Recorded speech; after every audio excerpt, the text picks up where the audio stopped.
Quality education for his or her children is every Nigerian parent's desire.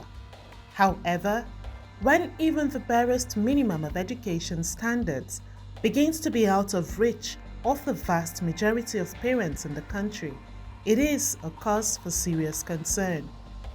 Under the heavy strain of the current economic pressures, Nigerian families are up against multiple challenges. Education of the children has become one of the major struggles of parents as they twist and bend themselves out of shape to effectively distribute the hard-earned resources commensurately among the pressing needs daily. While understanding the importance of education, many parents are forced to make difficult choices between meeting their basic needs and investing in their children's future. Couple of years, Nigeria hasn't done too well. Um, Citizens are really under a lot of burden when it comes to being able to meet their basic needs, one of which is education. And education should be a priority for any nation and any well meaning parent. However, I can tell you for free that because the schools are also part of the society where we stay, whatever is happening to the larger society also will impact on the schools. So these schools will have to meet up with their overhead costs and thereby need to increase, the fees that you're paying. So this has happened to impact personally on my children's schooling in terms of ordinarily you can pay your school fees within, or one installment. You pay up the bills. But now you have to spread just to be able to make up. And so that has even eaten into your disposable income. You're not able to meet up with other needs, So I have two kids and, I'm telling you that I'm not paying anything less than $500,000. So that's a lot of money already. I'm not paying anything less than $500,000. That's a private school. That is on one side. On the other side, we're also talking about that these kids will need other things apart from their fees. They're going to have to pay for books, just in the event that they're interested in reading other books. They're going to have to pay for other needs that they have. Now, this affects your ability to be able to say as a parent, yes, I've done my best. You still feel inadequate to meet these needs. And so, yes, it's impacting on our education system. As a matter of fact, I just spoke with a colleague recently and I said, why shouldn't government make education a priority? Why shouldn't they subsidize education, right? If we say we want to move forward as a nation, the fulcrum is education. In an effort to understand how Nigerian parents are managing to pay the school bills for their children amidst the country's economic challenges, our reporter spoke with parents who shared their concerns. One of such parents is 43-year-old Emmanuel Saduwa, a security consultant in Abuja and a father of 3. He recounts how his own parents had effortlessly supported him and his 13 siblings through school all the way to earning a master's degree. However, Emmanuel is now struggling to pay his own children's school fees, forcing him to transfer them to a lower quality school.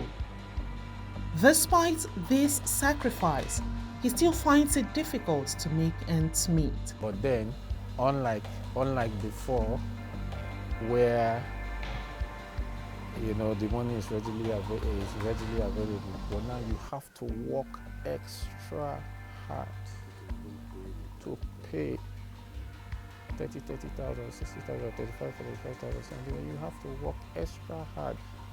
Sometimes you go out and you look for things to do. You may not get that. You may not get the money. You understand? You have to, work extra hard. And the more you are working hard.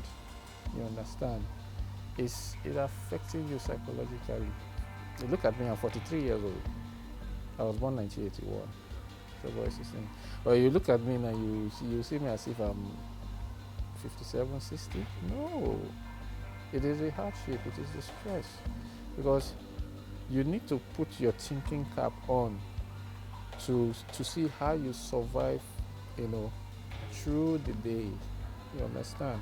So psychologically, it is affecting. You know, there are other people that has even fallen into depression because of this kind of economic has is everywhere. Whether it is public or private schooling, the severe prospect of higher cost of education stares the average man, woman, and child starkly in the face as incomes continue to diminish in purchasing power. Sometimes we owe school fees to another next this thing. Or sometimes we just go and borrow. Before the salary come again, you take it. It's not even enough up to. If a family of 6, 30,000 will not be enough for the feeding in a day. And then that 10,000 in a day times 30, 300,000 naira. Or put the salary is not even up to 100,000 naira. It's only God that we are surviving through, not human being. It's only God. Mr. Shola Oyebanji, a father of 2, shares his concerns about how Nigeria's economic struggles over the past few years have put increasingly immense pressure on citizens to provide basic necessities for their children. He stressed that education should be a top priority for both parents and the nation. He reveals that paying school fees for his 2 children, which amounts to at least 500,000 naira, has become a serious burden. To cope with the payments, he has to make installment payments, which often affects other aspects of his life. So let's ensure all our kids, no child is left behind when it comes to education. All our kids get educated. If we do so, that means we're ready to move forward. But if we continue in the vicious cycle or we continue to retard, education was subsidized in the past. Now it's not being done. So that means the progress we've made in the past, going into the future, we're losing it. We're going into a society we're going into the future with a society that is not ready to confront or take on the challenges of the technology age. So my word of wisdom to the government is to rethink and say, okay, where do we need to put this money? We know the resources are scarce. Where do we need to spend it? And then be able to get the result that we need. The result of a better society, the result of an enlightened society. And then we'll be able to move on with the 21st century and, meet up with the demands of that time. Today, it wasn't easy to train 3 people, because what I did now is that I asked the other ones to be going, 2 to be going. 1 is still not going. I'm praying that by this, because of the economy of the situation, so I asked him to stay back. When the other ones finish, then which the other one will now continue because he finished junior WAEC. Children now, when they dey school, see my second born finish secondary school, I cannot be able to gather to go further another school because I don't have the money. My last born now, he writes WAEC this year with like this, my brother. But in this condition where we dey, make government see. God don already give that chair. As you dey there, remember that the down one. If he didn't do anything, remember God oh.